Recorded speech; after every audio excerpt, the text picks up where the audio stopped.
akan bersorak-sorai selama-lamanya. Karena Engkau menaungi mereka, dan karena Engkau akan bersukaria orang-orang yang mengasihi nama-Mu. Sebab Engkau yang memberkati orang benar, ya Tuhan, Engkau memelihara dia dengan anugerah-Mu seperti perisai. Demikian anak semacam firman Tuhan kita pada pagi hari ini, dan kita akan tetap memuji Tuhan. Kita akan menangkap dari pujian NKI 266, Tuhanlah pelindung.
Dan sebelum kita akan mendengarkan, kita akan mengangkat pujian sekali lagi seperti rusa yang haus.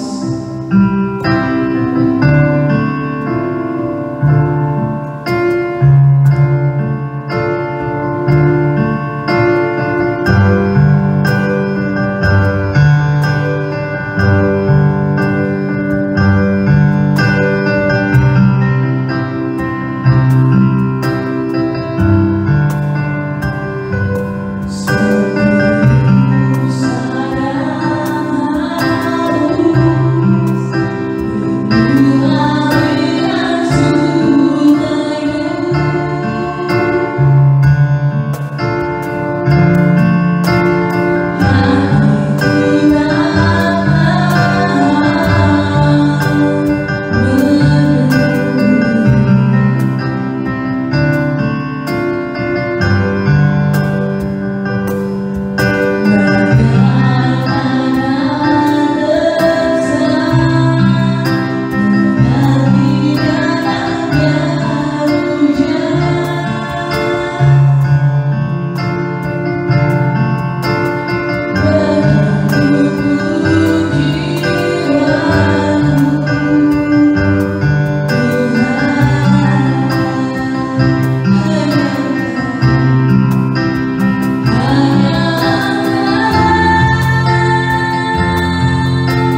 pagi semua, selamat hari Minggu buat seluruh jemaat GKI Sunter dimanapun saat ini sedang berada.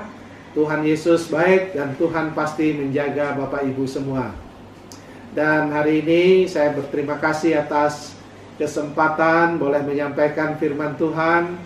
Ini sedikit aneh karena tidak langsung berjumpa jemaat, tetapi boleh berjumpa dengan wajah-wajah. Kita boleh secara fisik berpisah jauh, tapi secara komunitas, secara saudara kita dekat di dalam Tuhan. Terima kasih Pak Pendeta Robi, Ibu dan juga BPJ Majelis yang telah memberi kesempatan saya menyampaikan firman Tuhan pada pagi hari ini. Dan sekarang sebelum firman Tuhan disampaikan, saya mau berdoa buat kita semua. Mari kita berdoa. Tuhan Yesus, berkatilah firman-Mu, berbicaralah kepada kami di rumah kami masing-masing, dan berkatilah firman-Mu, karena ketika kami dengan sepenuh hati membaca, merenungkan, dan berkomitmen melakukan, itulah berkat bagi kami, itulah kekuatan kami, itulah janji pemeliharaan kami.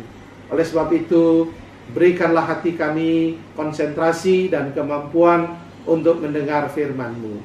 Di dalam nama Yesus kami berdoa. Haleluya. Amin.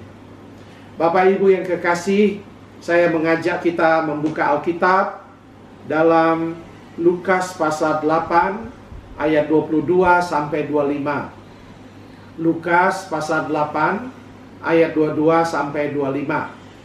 Kalau sudah ketemu, saya baca untuk kita. Lukas 8 ayat 22. Demikian firman Tuhan. Angin ribut diredakan. Pada suatu hari Yesus naik ke dalam perahu bersama-sama dengan murid-muridnya. Dan ia berkata kepada mereka, marilah kita bertolak ke seberang danau. Lalu bertolaklah mereka. Dan ketika mereka sedang berlayar, Yesus tertidur. Sekonyong-konyong turunlah tofan ke danau, sehingga perahu itu kemasukan air, dan mereka berada dalam bahaya. Maka datanglah murid-muridnya mendengar, membangunkan dia, katanya, Guru, Guru, kita binasa. Ia pun bangun, lalu menghardik angin dan air yang mengamuk itu, dan angin dan air itu pun reda, dan danau itu menjadi teduh. Lalu katanya kepada mereka, di manakah kepercayaanmu? Maka takutlah mereka dan heran, lalu berkata seorang kepada yang lain, siapa gerangan orang ini sehingga ia memberi perintah kepada angin dan air dan mereka taat kepadanya? Bapak Ibu yang kekasih, hari ini di tengah suasana yang berbeda ini, di mana kita berada di rumah untuk mendukung program pemerintah mengatasi pandemi virus corona ini, saya mengajak kita merenungkan tentang badai kehidupan dari Lukas 8 ayat 22 sampai 25 ini. Bapak Ibu yang kekasih, danau atau laut adalah gambaran keindahan, tetapi juga sekaligus sesuatu yang berbahaya di dalamnya. Nah, laut itu banyak orang suka menjadikannya tempat wisata, berenang, tempat yang indah seperti Pantai Ancol atau laut-laut yang besar atau pantai danau yang besar yang indah, sangat bagus sekali, nyaman sekali. Tetapi pada saat yang sama, ketika kita mengarungi lautan, itu bukan sesuatu yang nyaman saja terjadi di sana, tetapi juga akan ada badai besar yang menakutkan. Dan tak terhitung dalam sejarah manusia begitu banyak yang kecelakaan dan meninggal di laut atau di danau. Laut sebagai gambaran kehidupan yang harus diarungi manusia. Nah, ketika Yesus ada di Danau Galilea, itu sangat besar sekali. Dia seperti Danau Toba mungkin besarnya, dan sering ada badai di situ. Dan Yesus dan murid-muridnya ada tinggal di sana. Dan hari ini kita menemukan satu cerita yang sangat luar biasa, yaitu dalam Lukas 8 ayat 22 sampai 25 ini, bagaimana Yesus meredakan angin ribut itu. Dan saya sudah 2 kali ke sana untuk melewati Danau Galilea, dan memang itu sangat luas, kapal-kapal besar pun bisa melewatinya. Dan kapal-kapal besar ini bisa juga kena badai. Kalau angin kencang, besar sekali badainya. Nah, zaman Yesus pada waktu itu, saya minta maaf, zaman Yesus pada waktu itu, di mana mereka seringkali menjadikan danau itu pusat kehidupan, pusat transportasi juga. Hari ini kita menemukan bagaimana Yesus meredakan angin ribut yang dapat membahayakan dan mematikan mereka. Kita mau uraikan kebenaran firman Tuhan dari Lukas 8 ayat 22 sampai 25 ini. Yang pertama, kita harus melihat tentang realitas kehidupan. Ketika Tuhan Yesus mengajak muridnya memasuki perahu dan mengarungi danau, ayat 22 dikatakan, marilah kita bertolak ke danau. Ada penafsir yang mengatakan berarti Yesus sedang mengajak para muridnya untuk masuk ke dalam ujian. Saya sendiri berpikir tidak demikian, tapi ini adalah sebuah realita kehidupan, bahwa Yesus menggunakan perahu itu bersama-sama dengan muridnya untuk pergi, bukan hanya untuk kehidupan mencari ikan, tetapi juga untuk transportasi. Jadi kita melihat bahwa di sini Yesus tidak sedang menguji muridnya, Yesus tidak sedang mencobai muridnya, tetapi Yesus sedang mengajak muridnya melaksanakan tugas pelayanan.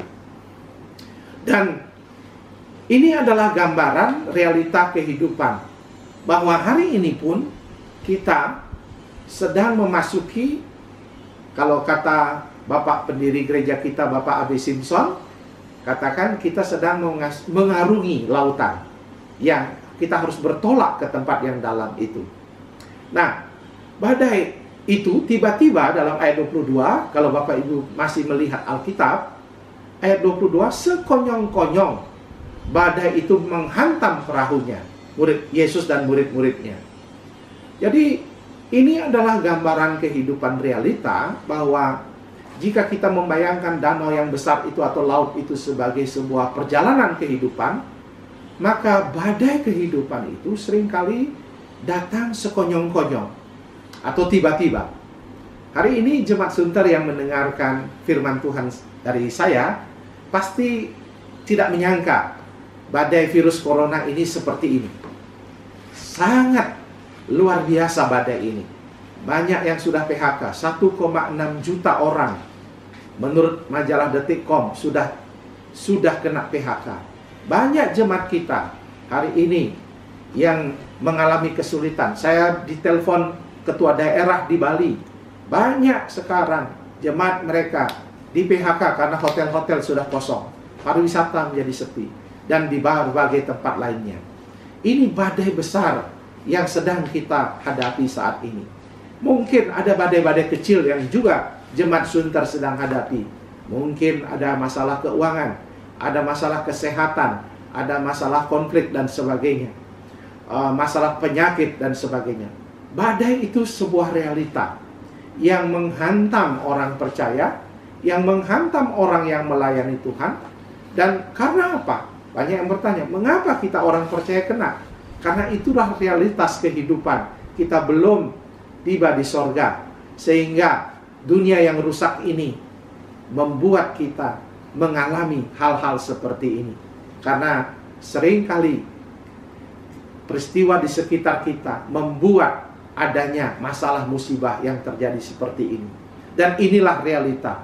Orang percaya tidak lagi perlu marah terhadap situasi ini, tetapi justru orang percaya tidak menyalahkan Tuhan, menyalahkan setan, menyalahkan orang lain, tetapi berkata, Tuhan, kami menerima semua peristiwa ini untuk melihat apa maksud dari Tuhan sendiri lewat peristiwa ini.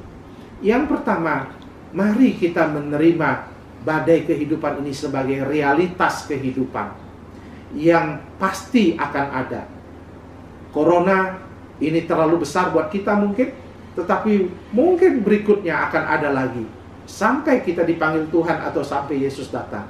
Jadi kita tidak memasuki zona di mana kita tidak akan ada badai dan ada masalah. Kita dalam kehidupan akhirnya diingatkan, bagi yang muda yang hadir, yang masih pemuda remaja yang mungkin sedang menyaksikan Zoom ini acara ini secara sendiri-sendiri. Ini realita yang akan kita hadapi sepanjang waktu. Itu yang pertama.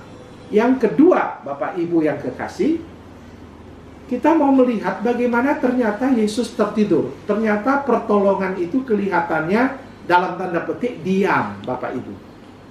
Yesus tertidur dikatakan dalam ayat 24. Itu sebabnya mereka membangunkan Yesus ketika badai itu datang.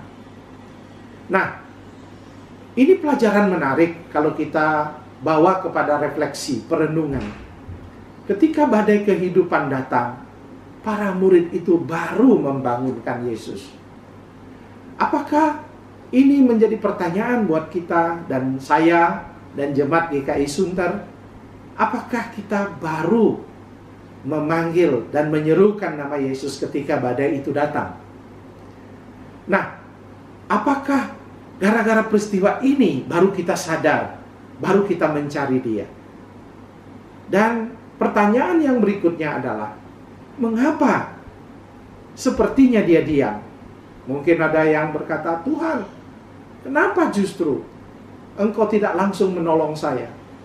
Ada jemaat yang menghubungi saya lewat messenger bahwa dia anaknya kena COVID-19. Lalu setelah anaknya kena COVID-19, ini kejadian di Kalimantan, motornya hilang di kos. Bayangkan, dia sudah kena COVID, lalu diisolasi, motornya hilang.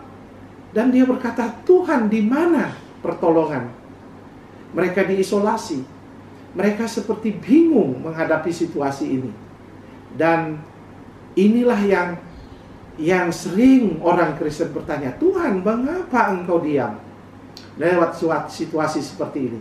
Kenapa sudah saya jatuh tertimpa tangga lagi? Inilah pertanyaan-pertanyaan yang juga kita sering hadapi. Kelihatannya seperti tidak ada pertolongan. Sepertinya Yesus tertidur. Sepertinya kita mencari Dia, tidak ada apa-apa. Kita sekarang mungkin semakin dekat berdoa sama Tuhan, semakin mencari Dia, tetapi sepertinya biasa-biasa saja. Tidak ada apa-apa. Ini mungkin menjadi pertanyaan. Nah, Bapak, Ibu, Saudara yang kekasih, ini membawa kita kepada poin yang berikutnya, bahwa walaupun kelihatannya pertolongan diam, yang ketiga, Yesus ada bersama kita di perahu perjalanan hidup kita di dalam badai ini. Saya percaya, Bapak Ibu yang masih mendengarkan firman Tuhan ini, percaya bahwa Yesus masih ada bersama kita dalam kehidupan kita. Ada amin, saudara? Lambaikan tangan sekali lagi kalau saudara masih mendengar suara saya. Wah, puji Tuhan, terima kasih masih mendengarkan, terima kasih. Nah, ternyata yang ketiga, walaupun yang kedua tadi saya katakan, walaupun terlihat dia diam, tetapi ternyata Yesus ada bersama kita di tengah badai ini. Ayat 24 dikatakan, Dia menghardik angin itu, Dia menenangkan angin itu. Murid terkejut, kenapa ada orang yang bisa menenangkan badai itu? Tetapi pada saat yang sama, ayat 25, Yesus menegur kepercayaan mereka. Yesus menegur iman mereka. Di manakah imanmu?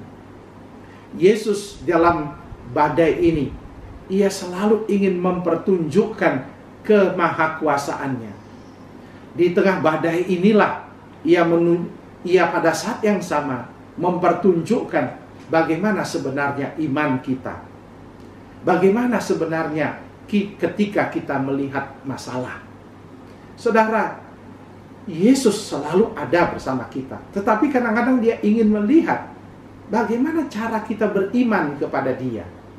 Kalau kita melihat muridnya, Bapak Ibu, muridnya ternyata berteriak berlebih-lebihan. Dan mereka berkata, kita binasa. Ya, kita binasa. Dia teriak, Tuhan kenapa engkau diam? Kita binasa, katanya. Wah, seolah-olah mereka itu tidak pernah pengalaman di danau. Padahal mereka orang-orang danau Galilea. Orang-orang yang di danau itu tiap hari pergi. Tetapi hari ini, ketika mereka melihat Yesus sang guru mereka, yang mereka mau jadikan panutan, mereka berteriak, kita semua binasa. Mereka hanya berfokus pada diri mereka. Mereka berlebih-lebihan melihat masalah. Seolah-olah mereka mengatakan inilah, kata binasa menunjukkan seolah-olah inilah akhir kehidupan. Tidak ada lagi masa depan. Seolah-olah mengatakan we are destroyed, totally, hancur. Jadi muridnya itu berlebih-lebihan menyikapi badai ini. Dia seolah-olah berteriak, binasa kita Tuhan. Banyak kita ketika menghadapi badai ini, kita berkata, kita akan hancur ini. Kita pasti akan hancur semuanya. Oh saudara, tidak sedikit yang saya mendengar orang yang mendengar COVID ini tiba-tiba menjadi sakit. Ada seorang teman kami yang tiba-tiba menjadi sakit. Akhirnya ketika di dokter, dia pergi menghadap ke dokter di sebuah pulau. Dia pergi menghadap karena dokternya itu sangat juga ketakutan dengan COVID. Padahal dia hanya meriang sedikit. Akhirnya dia diisolasi sampai hari ini selama 14 hari. Dia tidak diizinkan keluar, dijaga oleh tentara. Dia menderita sekali. Dia bilang, menyesal saya, hanya gara-gara meriang sedikit saya melapor ke dokter, akhirnya saya diisolasi. Memang baik kita diisolasi, tetapi kadang-kadang kita berlebih-lebihan melihat ketika situasi ini ada. Kita seolah-olah berkata, kita pasti binasa, pasti mati, dan seterusnya. Badai mempertunjukkan bagaimana sesungguhnya kita beriman kepada Tuhan dengan benar. Seharusnya kita ingat, walaupun memang berat badai ini, kita tidak melihat fokus kepada masalahnya, fokus kepada anginnya, tetapi fokus kepada Yesusnya, fokus kepada kebesaran Tuhannya, fokus kepada Tuhan pemberi. Dan ini membutuhkan latihan, ini membutuhkan disiplin untuk melakukannya. Kadang-kadang saya belum mengerti, tapi kita menyanyi terlebih dahulu, membaca firman-Nya, menghafal kebenarannya, mengingat akan janjinya. Seperti itulah yang kita lakukan, Bapak Ibu. Kita memang tidak bisa mengerti bagaimana kita disuruh mengubah melihat dari masalah kepada Tuhan. Itu tidak mudah. Banyak anak muda bilang, oh itu teori aja. Saya tidak makan, bagaimana itu? Apa hanya doa bisa menyelesaikan? Tentu bukan doa menyelesaikan kalau masalah makanan. Tetapi dengan kita mengalihkan pandangan kita, kita diberi hikmat oleh Tuhan. Kita diberi kebijaksanaan oleh Tuhan. Lalu dengan kebijaksanaan hikmat itu, kita ada jalan solusi. Sehingga dapat kita bisa mencari makanan, mencari kehidupan dan sebagainya. Ada sumber-sumber baru yang Tuhan akan bukakan. Tetapi kalau kita hanya fokus kepada masalah dan badai, pikiran kita ke situ, masalah kita ke situ, energi kita di situ, sakit kita, lalu kita akhirnya tenggelam dan binasa. Yang ketiga, ternyata Yesus ada bersama kita. Tapi kita lebih berfokus kepada badai. Seringkali ketika ada badai, lalu ketika ada firman Tuhan, nasihat hamba Tuhan atau teman-teman seiman yang menasihati dan berkata, kita berdoa Kita beriman, kita langsung berkata, apakah iman bisa menyelesaikan masalah? Kita harus ingat, iman bisa menyelesaikan masalah dengan cara seperti yang saya katakan tadi. Jangan berfokus pada badai, tetapi berfokus kepada Yesus. Ketika kita membaca firman, ketika kita menyanyi, ketika kita merenungkan firman dengan sungguh-sungguh, selesai itu, Tuhan pasti kasih kita banyak hikmat. Tuhan pasti kasih banyak solusi. Tuhan pasti banyak kasih kita kepintaran untuk menyelesaikan masalah-masalah kita. Bapak Ibu yang kekasih, ingatlah, Dia adalah Tuhan yang Maha Kuasa. Itu butuh disiplin untuk mempercayai itu. Butuh iman, butuh kekuatan dari Roh Kudus untuk mempercayai bahwa Dia Maha Kuasa menyelesaikan masalah yang ada di rumah tangga kita, badai kehidupan kita. Saya juga tidak mudah dalam perjalanan hidup saya sebagai pendeta pun tidak mudah menyelesaikan masalah dalam kehidupan ketika ada badai. Rasanya seperti teori dan fakta jauh sekali. Tetapi disitulah Tuhan ingin lewat badai itu kita dipersatukan dengan Tuhan lebih dekat lagi, lebih menikmati lagi Tuhan, lebih mengandalkan lagi Tuhan. Sehingga hari ini badai apapun, mungkin badai rumah tangga, konflik, tantangan, semuanya, serahkan itu kepada Tuhan. Dan Tuhan akan menyelesaikan masalah kita. Ingat, kita percaya kepada Yesus bukan sebatas pengetahuan, tetapi kita harus mengimaninya dengan sungguh-sungguh. Sekarang sebagai kesimpulan Bapak Ibu, bagaimana kita menyelesaikan masalah hidup kita? Yang pertama, ingatlah, semakin kita mengenal Yesus, semakin kita percaya Dia. Ingat prinsip yang pertama, kenallah terus dengan Yesus. Pelajari Alkitab, doa, memuji Tuhan. Semakin kita kenal, semakin kita akan percaya. Dan yang kedua, semakin besar badai dalam kehidupan kita, semakin kemuliaan Tuhan akan diberikan kepada kita jika kita sungguh-sungguh percaya. Saya ulangi, semakin besar badai, semakin kemuliaan itu akan diberikan kepada kita jika kita sungguh-sungguh percaya. Dengan kata lain, badai ini boleh membuat kita takut, boleh membuat kita stres, mengalami tantangan, khawatir.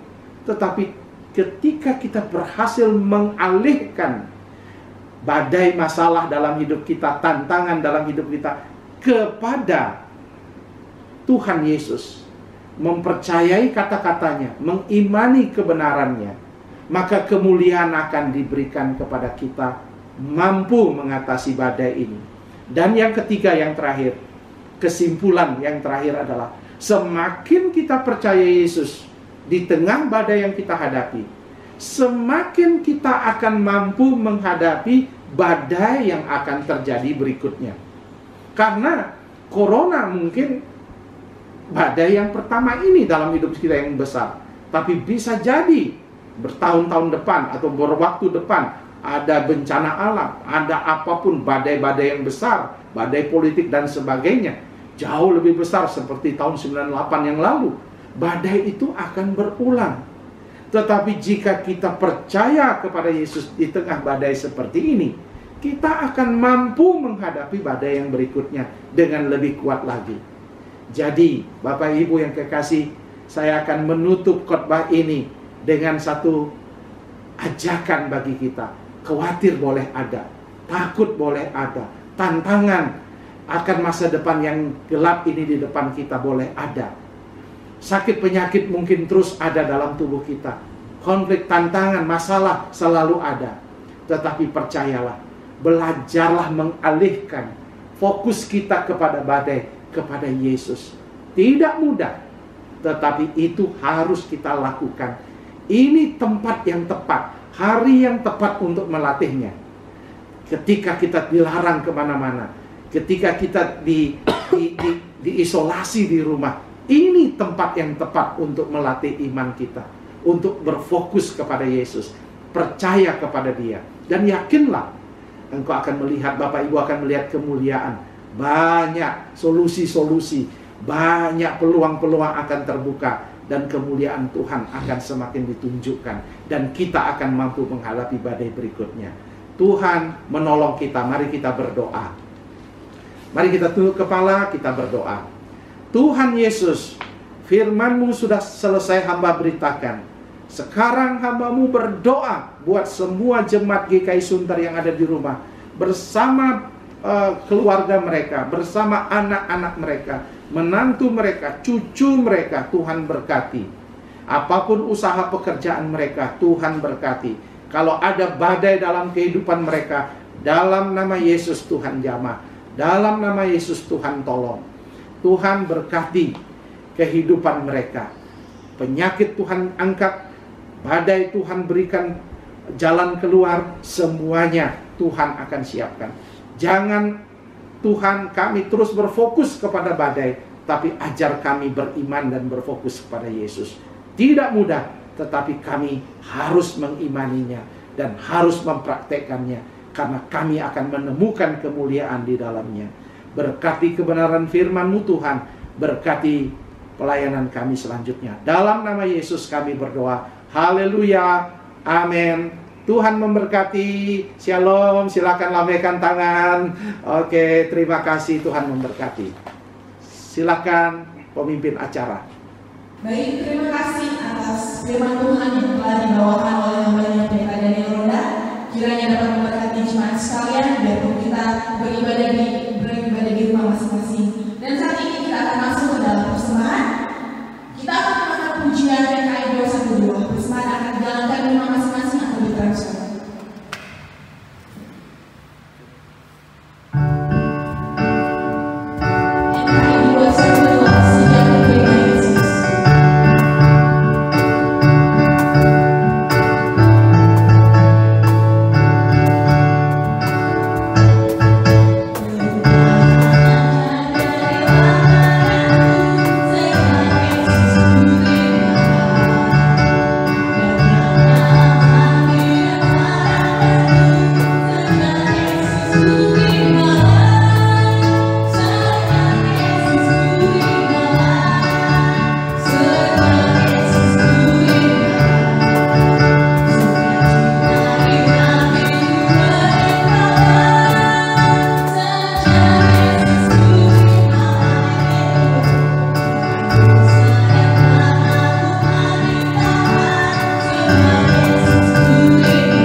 Dan sebelum itu kita akan melakukan pujian lebih dalam untuk menyembah.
sembah dalam kehidupan kami. Terima kasih Tuhan atas kasih-Mu. Kami boleh memuliakan-Mu dalam ibadah kami. Pada saat ini Tuhan, di dalam kami menghampiri tahta kasih karunia, kami berdoa menyerahkan seluruh pergumulan hidup umat-Mu di tengah-tengah pandemi global pada saat ini. Biarlah Tuhan teguhkan mereka, kuatkan mereka, karena kami tahu badai pasti berlalu, karena ada Yesus bersama dengan kami.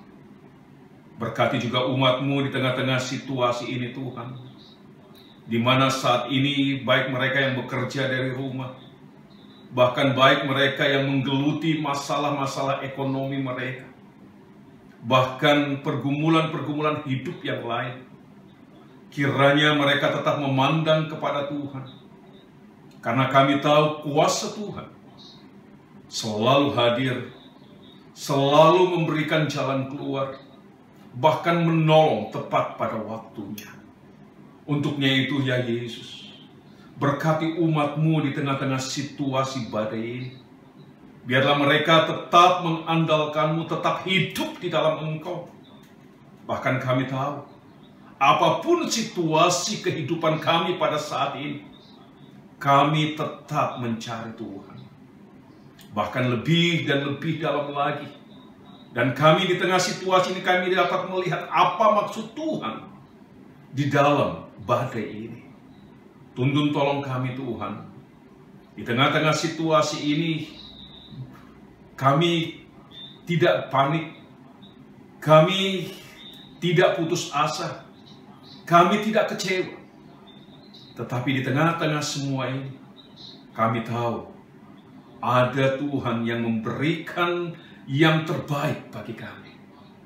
Pada saat ini kami berdoa juga untuk seluruh umat-Mu. Di tengah-tengah mereka yang mengalami kesulitan ekonomi, bahkan yang mengalami PHK mungkin. Mari Tuhan, tolong mereka. Kuatkan mereka. Tuhan melawat mereka. Bahkan juga Tuhan, kami berdoa, tetap berdoa menyerahkan Dr. Dini dan Dr. Rio. Mari Tuhan tetap tuntun tolong mereka. Di tengah-tengah situasi ini, mereka tetap sebagai garda terdepan. Tuhan tolong, supaya mereka tetap dilindungi Tuhan, dijauhkan dari semua hal yang tidak diingini. Bahkan juga Tuhan, pemerintah dan bangsa ini, mari Tuhan berkati mereka. Di tengah-tengah situasi ini Tuhan tolong Pak Presiden, Wakil Presiden bersama seluruh staf kabinet menteri yang ada. Hikmat-Mu menjadi bagian mereka, supaya mereka dapat diberikan Tuhan jalan terbaik di dalam menanggulangi virus pandemik ini. Bahkan juga Tuhan, secara khusus kami berdoa untuk anak-anak Tuhan yang ada dalam pemerintahan, secara khusus umat-Mu, warga gereja Kemah Injil. Tolong mereka Tuhan, mereka juga dipelihara, dilindungi Tuhan di tengah-tengah peristiwa ini. Bahkan kami berdoa untuk hamba-Mu Pak John Wempi Wetipo. Mari Tuhan tetap tuntun tolong dia. Di tengah-tengah kesibukannya hari lepas hari juga Tuhan, dia tetap bekerja. Biarlah perlindungan, pertolongan Tuhan menjadi bagian Pak Wempi. Bahkan juga Tuhan, kami tahu Tuhan menjamah sakit penyakitnya, baik matanya, bahkan juga punggungnya di bagian belakang. Biarlah oleh kuasa-Mu Tuhan, Tuhan mau menjamah, Tuhan mau menyembuhkan semuanya itu. Bahkan juga normalkan setiap bagian organ tubuh. Bahkan setiap umat-Mu yang ada dalam kondisi sakit yang tidak sempat kami sebut, mari juga Tuhan tetap menjamah mereka. Tuhan lawati mereka, Tuhan sembuhkan mereka semua. Terima kasih atas semua ini Tuhan. Terpuji-pujilah Tuhan. Jemaat Tuhan dengan mata iman yang tertuju kepada Tuhan. Siapkan hati hidup-Mu. Tadahkan tangan-Mu. Terimalah berkat Tuhan. Tuhan menyinari engkau dan melindungi engkau. Tuhan memberkati engkau dengan wajahnya dan memberi engkau damai sejahtera. Kiranya kasih karunia dan damai sejahtera yang berasal dari Allah Bapa kita, dari Yesus Kristus yang adalah Tuhan dan Juru Selamat kita, serta tuntunan penyertaan Roh Kudus, kiranya menyertai dan memberkati kamu sekalian saat ini, sampai Yesus datang kembali, melantik semua orang yang percaya kepadanya. Haleluya. Amin. Surga dan bumi pujian.